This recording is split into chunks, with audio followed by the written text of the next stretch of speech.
Mayor, we are live. Okay, thanks. Good morning, everyone, and welcome to the January 9th, 2024 Policy, Finance, and HR meeting.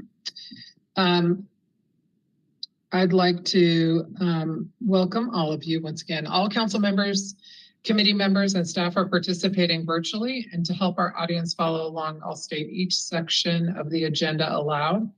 We are streaming live on our virtual engagement hub, which is accessible through the virtual engagement hub link on the front page of the city's website. We also have an option for the public to listen live by phone by calling 855-925-2801. So for those of you out there today with us, welcome. For today's meeting, we have an option for people to call in and comment live during the meeting. To call in and comment live, use the same number, 855-925-2801 and meeting code 5257. Your phone will be muted and you will hear the meeting live. At this point, speakers will need to push *3 to enter the speaker queue. I'll now go through and introduce all the committee members and staff who are participating virtually. Council and staff, as I call your name, please say a quick hello. Councilwoman Maggie Ullman. Good morning, everybody. Happy New Year. Councilwoman Kim Roney. Good morning. City Manager Deborah Campbell will be joining us. She is having a little trouble getting online. City Attorney Brad Branham. Good morning, everyone. Finance Director Tony McDowell. Good morning, everybody. And Manager of Budget and Forecasting Taylor Floyd. Good morning. Okay, the first thing we need to do is have a motion to approve the December 12th minutes. This is Kim. So moved. Second. Okay, so we have a motion and a second, and I'll do a roll call vote. Councilwoman Kim Roney. Aye. And Councilmember Maggie Ullman. Aye. And myself, aye. So the minutes of December 12th are adopted. We have a couple items on our agenda today. The first is the review of the Council Code of Ethics. And for this, I'm going to turn it over to City Attorney Brad Branham. All right. Good morning, Mayor. Good morning, members of the committee and city staff. As you said, my name is Brad Branham. I serve as the city attorney. And today I'm going to be presenting to this committee a review of the Asheville City Council Code of Ethics. The Code of Ethics is one of two bodies of rules, the other being your rules of procedure, which govern your conduct as council members. The rules of procedure are, as they state, procedural in nature, where the Code of Ethics defines your conduct outside of those stated rules. And I will tell you up front that the Code of Ethics has been in place for many years. And at the time of its adoption, it was anticipated that council and future iterations of council would receive this annual review in order to update your awareness of these rules. So that's what I'm going to be providing to you today. Next slide.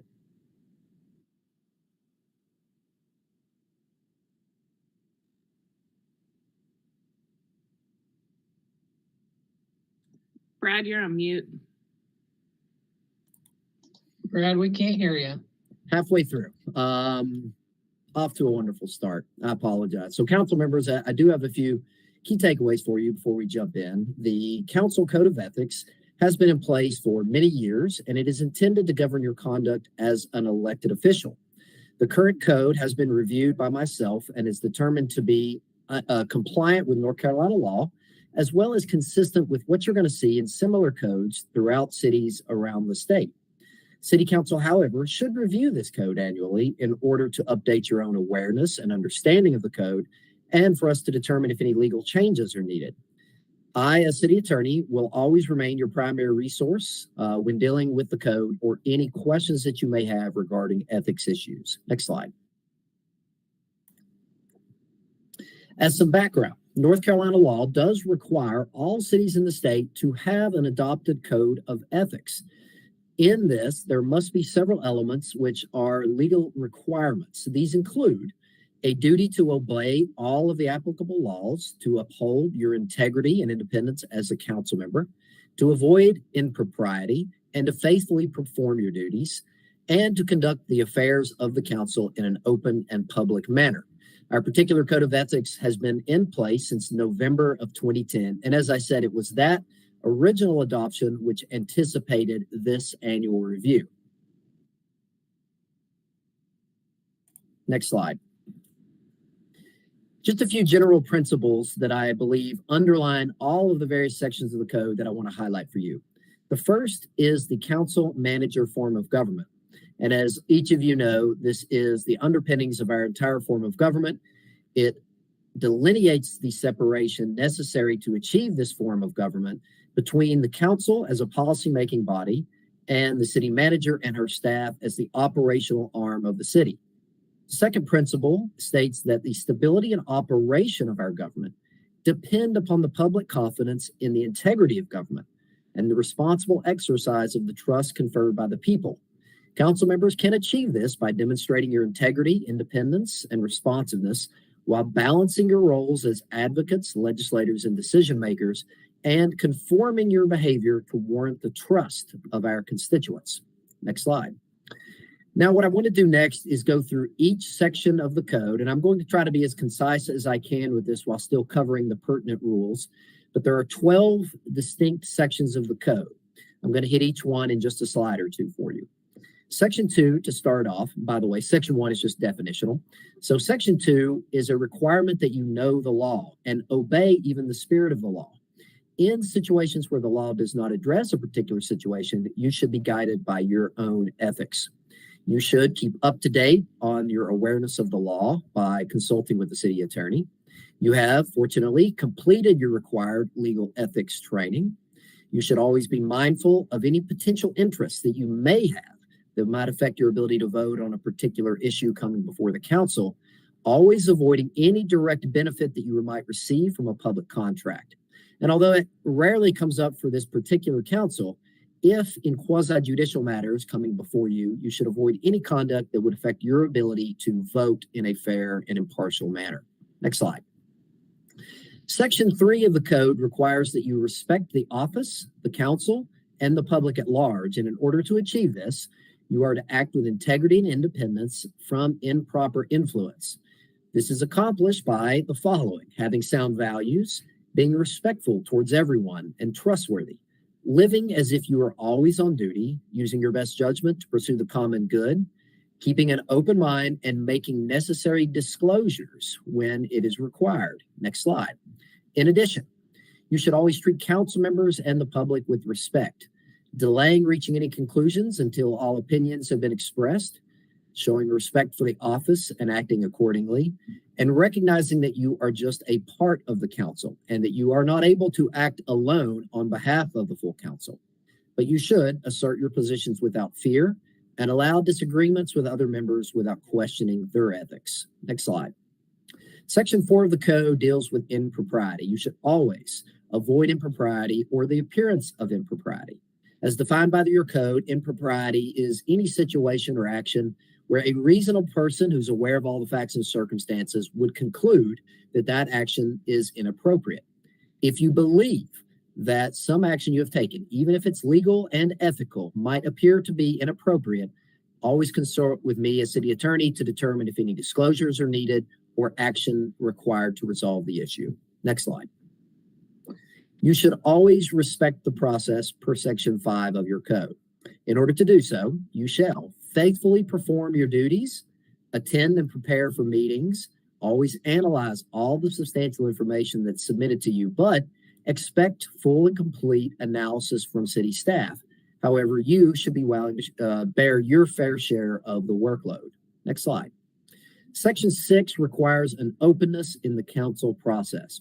You should conduct your affairs always in an open and public manner, remembering that you are doing the people's business. Comply with all applicable laws regarding open meetings and public records, and ensure that due process is in place as a manner of earning the public's trust. Transparency and candor are paramount, and therefore council should always fulfill public records requests in a reasonable time and never meet in closed session without the proper legal justification. Next slide. Section 7 of the code is, as I mentioned earlier, your awareness of the council manager form of government. This delineation between the two bodies is important to everything that we do, and council members should only deal with city staff through the city manager or her designee. This does, however, allow for council to deal directly with your other two employees, the city clerk and myself as city attorney. Council members should never direct the city manager, however, to any personnel matters for other city staff, including hiring, firing, promotional or disciplinary action, or the operational acts and day-to-day function of any city staff. You may, however, and should expect reports from the city manager regarding operational issues affecting the city. Next slide. Section 8 of the code deals with conflicts of interest. If at any time you believe you may have a conflict of interest, please consult with me as city attorney. If we determine that a conflict does in fact exist, we will go through the procedure to either exclude you from discussion, participation, or the vote on that matter by having the remaining members vote for you to be recused and then you leaving the council chamber while the remaining council deals with the issue. In the rare occasion that you have any personal business to bring before the council, please consult with myself as city attorney so that we can develop the proper legal procedure for you to do so. Next slide. Section 9 sounds really fun, but it is in fact yet another restriction. This deals with gifts and favors. No council member should ever knowingly accept a gift or favor from any city contractor, subcontractor, or supplier unless that gift or favor would have been given to you if you were not a city council member or city employee. There are some exceptions to this. Honoraria at events where you are a speaker or participant, advertising items or souvenirs of little or no value, as well as meals that you may get at banquets or events, customary gifts or favors from your friends, family, or employee that are based on that relationship and not your position as a city council member. And finally, discounts that are offered to all public employees or people of a similar class and not you specifically as a council member. In any case, you should report gifts and favors that you do receive to the city manager within 5 business days. Next slide. Section 10 is political activity. As you each know, not only are you members of the council, you are politicians, and therefore you have a requirement to be familiar with the laws and regulations governing political activity. You should always refrain from conducting political activity or causing anyone else to do so on city premises, at city functions, or with city employees in a manner that would violate the law. Never subject city employees to political or partisan coercion while they're performing their duties. Off duties, you are certainly allowed to do so. And never use public funds for any political activity. Next slide. Finally, confidential information. As a council member, you are likely to receive confidential information from time to time, but you should never, without proper authorization, disclose that information. This may concern trade secrets, personnel matters, or the like.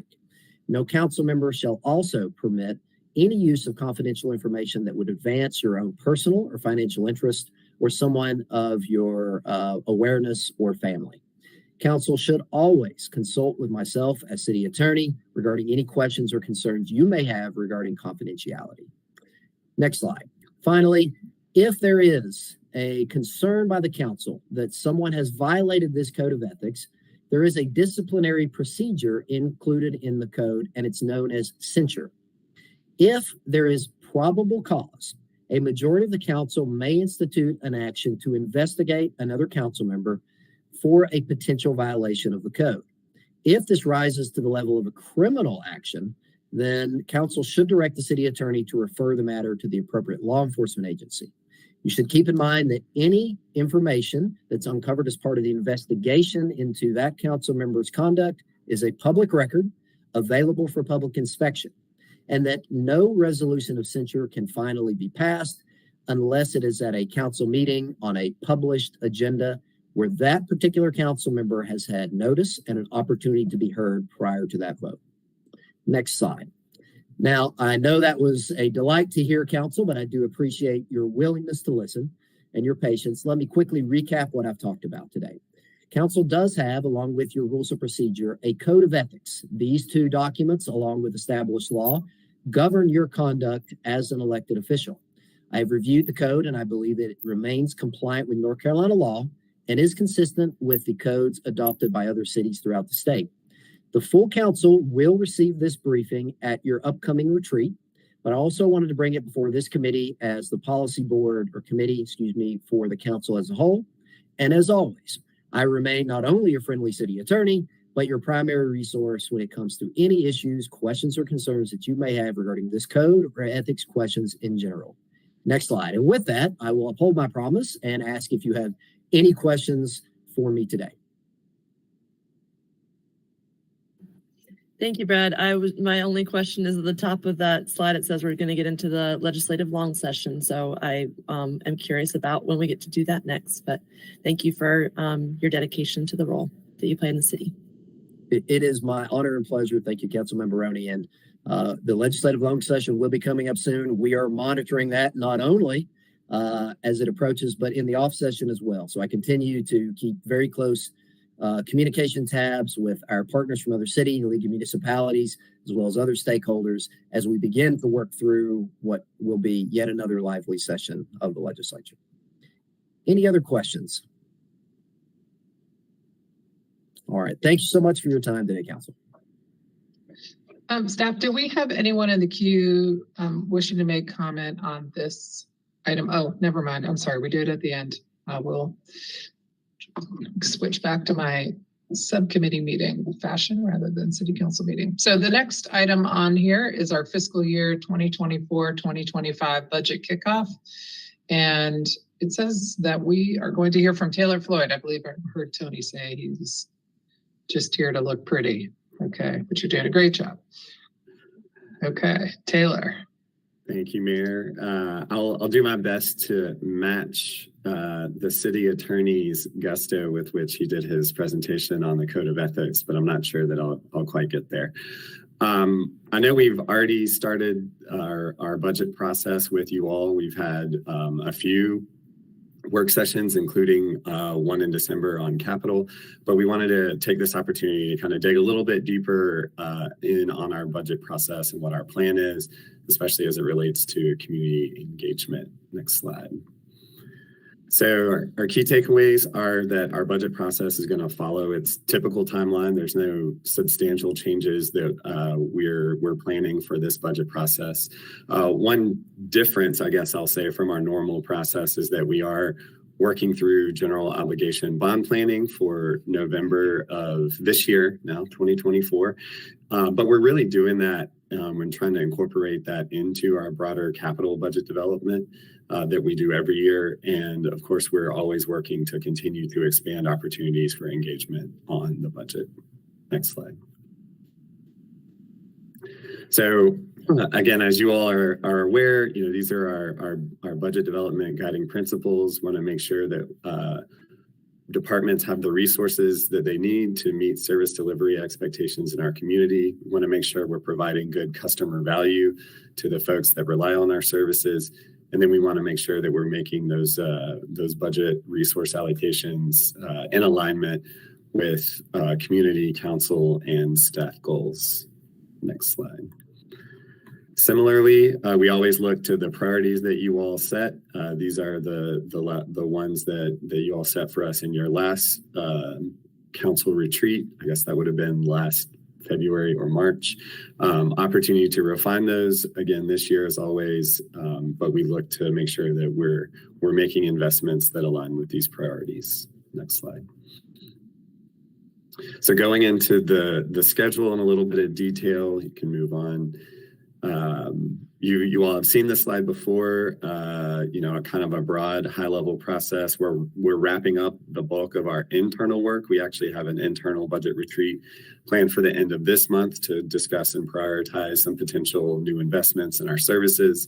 And from there, we'll kind of move into information sharing with council, refining information, getting feedback from council and the community, and then really trying to narrow in on kind of our key decision points and finalizing our budget through May and then June with budget adoption. Next slide. So kind of key dates at council. Again, we had that work session on December 12th already. The next item that you all have is a formal council meeting, a budget public comment opportunity for the community. Then council retreat, there are a total of 3 work sessions, and we kind of have 5 touch points at regular council meetings, including that public comment and kind of culminating in that budget adoption on June 11th. Next slide. So this is our rough plan for the information that we'll share with you all at the council retreat and work sessions. Of course, this is subject to change based on feedback that we get or any critical items that come up that we think we need discussion or need to bring to your attention. But kind of starting out at the council retreat with an overview and a preview of some key budget items, the things that I think we typically talk to you all about, compensation, of course, being one of those, capital, especially this year with the GEO bond development. Then we'll move into some information that we've received from the community, letting you all know what we've heard, talk a little more about revenues and some potential service investments, kind of come back to that GEO bond discussion, and provide any updates again on whatever those key budget items. And then the final one, we usually try to give you all a preview of the city manager's proposed budget so that there's no surprises when we get to that point in May. Next slide. Specifically with this committee, we have two things specifically planned. Again, if we have the need to either circle back or provide more information on this or other items, we'll certainly do that. But at the next meeting, we'll have a second quarter of the current fiscal year financial update and report, and then an update on compensation and benefits. And then at the March meeting of this committee, we will review recommended changes to fees and charges, get some feedback from you all before that goes to full council. Next slide. Just again, a slide that we showed you all in December.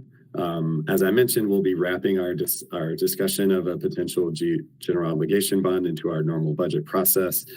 This outlines kind of the key items related to putting a GEO bond referendum or referenda on the November ballot. And these are the dates that the last opportunity dates to take that action that you all would have to take. That can happen earlier than these, but these are kind of the last opportunities for that. But as I said, we'll be working through that in conjunction with our normal capital development process. We're really looking at it as, our priorities as it relates to capital investments aren't going to change necessarily. The general obligation bond would just be a mechanism that we would utilize to execute on those priorities. Next slide. So moving a little bit into our community engagement and communication opportunities that we have. Next slide. Looking at that from a high level, what we're trying to do with our engagement is, reach as many different parts of our community as we can. We want to make sure that we're educating our community about the services that the city offers and how we resource those services via this the budget and the budget development process. And then, of course, we want to get input on how we might need to adjust service or service delivery in the community, especially as it relates, again, to our capital improvement plan with that eye towards the general obligation bond. Next slide. So these are the tools that we've used in the past to communicate about the budget and budget development. We'll utilize these same tools in our FY25 process. Again, I won't go through those in detail, but it's online, it's in person, it's at committee and council meetings, work sessions, trying to use our social media platforms and trying to just push information out to news organizations. Next slide. Specifically as it relates to the public comment opportunity and the online survey that we're planning, we will publicize both of these opportunities through a variety of places, as you can see here. Again, this is similar to what we did last year. And just a few additional notes, we did provide information in English and Spanish last year, and the survey that we did specifically for the budget was available online in English, Spanish, Russian, and Ukrainian, and in print in English and Spanish. So our goal would be to do that again this year, provide that opportunity for folks for us to hear from the community. Next slide. And then again, additional community engagement that we're planning is really going to be focused on that capital piece. We've already come out to some community groups to try to let them know that we're planning to come to them. We're still finalizing our plan, but we're hoping again to have some mapping that we can show so we can have something a little more concrete for people in our community, to get that feedback, show folks what projects we've identified and prioritized in their neighborhoods or in their part of the city, and find out what might be missing from the information that we've gathered and the priorities that we've identified.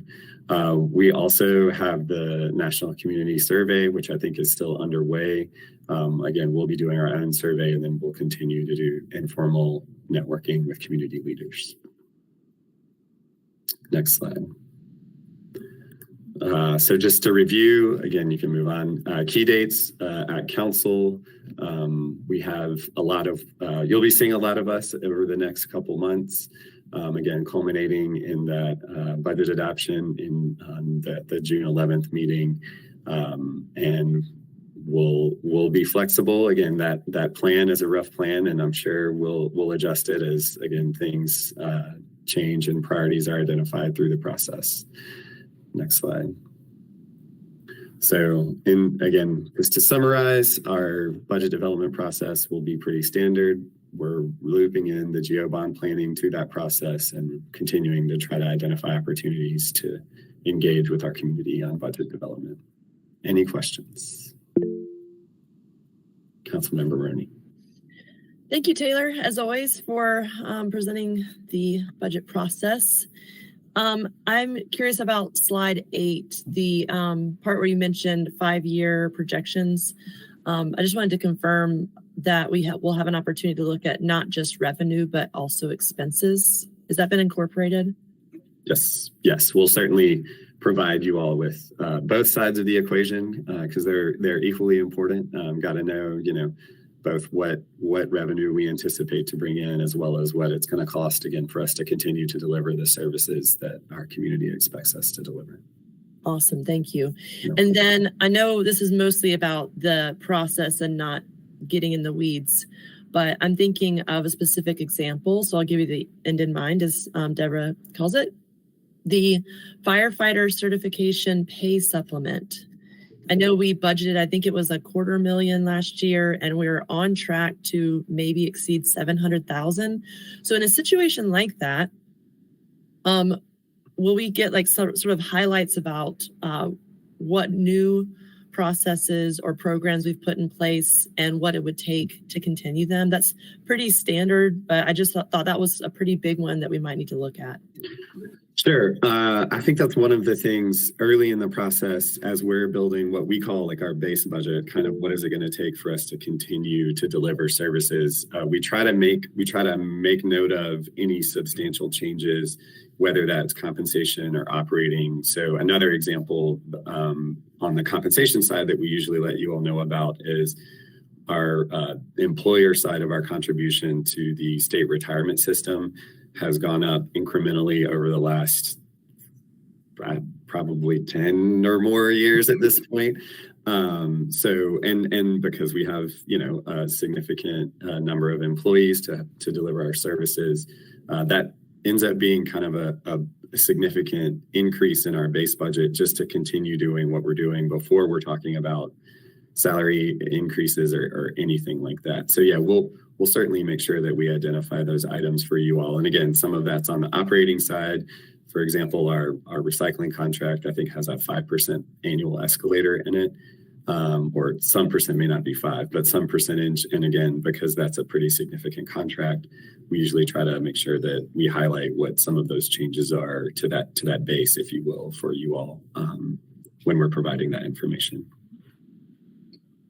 So Taylor, I wanted to also add that for, I guess, building on the example that Ms. Roney gave us, the community responder effort will be kind of a new program that we hope will be made permanent. We've had a tremendous community response in a positive way to that program, and even the employees who've been involved in that program actually like and enjoy the work that they are doing, and more importantly, the impact that they're having on people's lives and enhancing safety in the community. So, yeah, that's another example that we'll be bringing back information for you all to review, as well as some other potential benefits that have been identified by some of the public safety unions that we're considering right now. Thank you. And then another process question that I had. Oh, okay. No. Another process question I had is, and the example that I'm working from is that at the Equity and Engagement Committee level, we've made a unanimous recommendation to find more funds for the Strategic Partnership Fund, which is the fund where we partner with youth mentorship organizations focused on reducing the opportunity gap in our schools. But an additional benefit is that relational response to the issues our youth face, like youth violence, gun violence. So when we have a situation like that where a committee has made a recommendation, we also see that advisory boards make recommendations, like over the years, recommendations around our urban forestry program. Where does that fit into the timeline? Is that something that we need to specifically bring up at the retreat again, to reiterate? Is there a way for us to map the different recommendations that have come from the committee level and the advisory boards? I would say that's something that we'll certainly, we're aware of, and we'll make sure that we have, much like we have our new requests that come from departments, we'll have, as you mentioned, requests or for expansions that come from boards and commissions.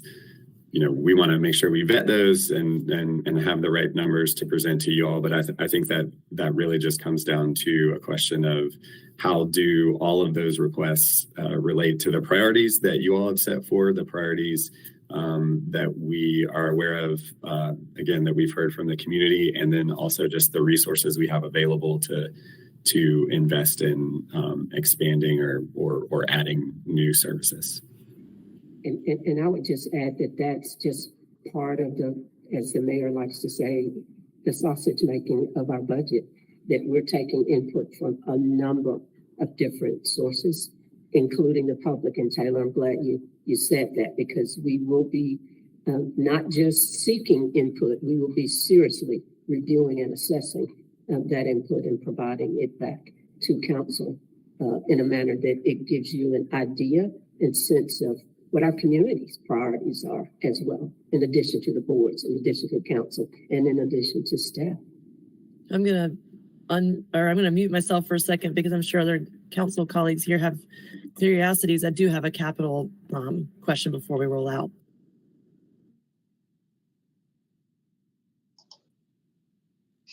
Well, I don't have any other questions about the budget process. Maggie, I don't see your hand raised. So Kim, if you have anything else, and then we'll check to see if there's anyone in the queue for public comment. Okay. So my question is rooted around there's going to be bubbled up concerns around our funding for McCormick Field. But one of the things that came to mind is that we, in our new contract, asked for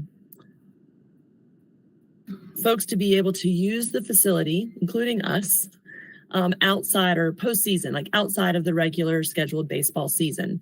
And throughout the year's contract, that there would be a requirement on use of the space with sort of a fee if that level of use wasn't met. And I just wanted to make sure that we were following up on our contract because it's new. And if so, if there would be budget implications, where would that show up? What part of the process will we see? Maybe it was under fees, but maybe it's under capital. Yeah, I'd have to look more specifically into the details of the contract to see exactly what that looks like. If there are any specific fees or charges that we would be assessing certainly that would have to come forward. You all would have to approve that, presuming that they don't currently exist, which I'm not aware of any that we have currently. So yeah, if we need to do that, that's certainly something that we would want to make sure that we're looping into our normal kind of fees and charges process. And if that need exists, we'll certainly do that. Okay.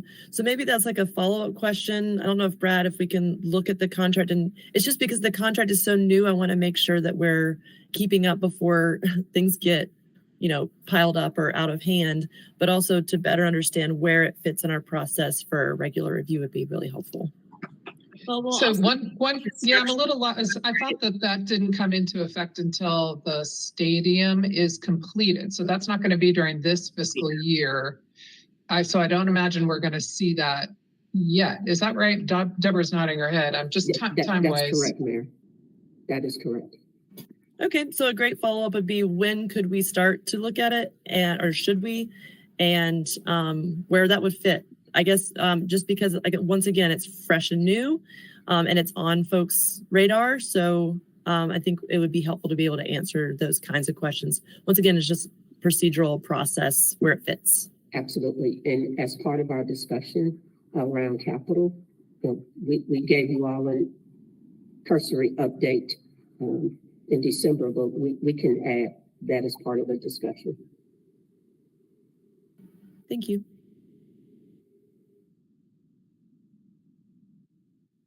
Okay, and Allison is letting me know that there is not anyone in the queue to speak today. So any other comments from committee members or staff before we wrap this up? I just wanted to apologize to the committee for not being here on time. It's technical difficulty, but we got a good IT department and they got me back up and running. So thank you. And good morning, everybody. On that note, Deborah, I did get a question already whether or not council was meeting tonight, given the weather. And I said, yes, absolutely. So let me know if something changes, but unless, We're on.